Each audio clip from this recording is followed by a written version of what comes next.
உட்காருங்க. மாண்பு உறுப்பினர்,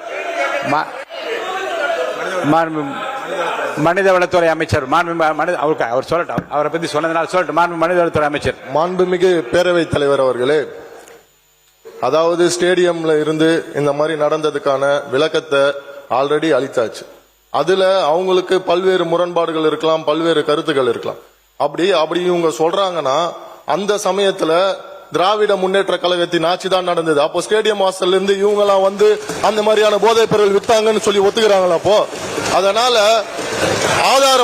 ஆதாரம் இல்லாமல் விளக்கம் கொடுத்ததுக்கு அப்புறமோ தேவையில்லாத பேச எனக்கு கூட தான் வந்து இப்ப செய்திகள்ல நீங்க சொல்லக்கூடாதுன்னு சொல்றீங்க.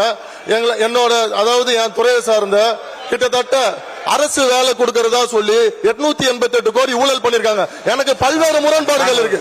அதனால விளக்கம் அளித்ததுக்கு அப்புறம் அது மாதிரி தேவையில்லாத விஷயங்களை கருத்துக்களை தெரிவிக்க வேண்டாம் என்றது பேரவை வாயிலாக நான் தெரிவித்துக் கொள்கிறேன். மாண்பு உறுப்பினர் உட்காருங்க. மாண்பு உறுப்பினர்.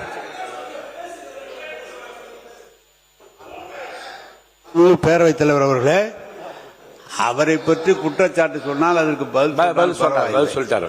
அதை விடுத்து விட்டு ஒரு ரெய்டில் எங்கேயாவது செக்குது 888 கோடின்னு ஒரு கேஸ் பதிவு பண்ண சொல்லி இடி சொன்னாங்கன்னு சொல்லி பெர்சீவ் பண்ணி அது வேலை கோர்ட்ல இருக்கு. சப்ஜெக்ட் கோர்ட்ல இருக்கிற சப்ஜெக்டை இவர் கூப்பிட்டு பேசுறாரு. எப்படி சரியா இருக்குமா? புல் விளக்கம் நான் சொல்ல முடியுமா அதுக்கு? எனவே அதை அவை குறிப்பில் இருந்து நீக்க வேண்டும். ஒன்று. ரெண்டு, அவரை பத்தி சொன்னதுக்கு நீங்க பதில் சொல்லுங்க. அதை விட்டுட்டு ஏன்டானா நீங்க மத்தவனை பத்தி பேசிருக்கீங்க. நீங்க எடுத்தீங்களே அந்த கார்டுல தண்ணீங்களே அது என்னன்னு சொல்லுங்க.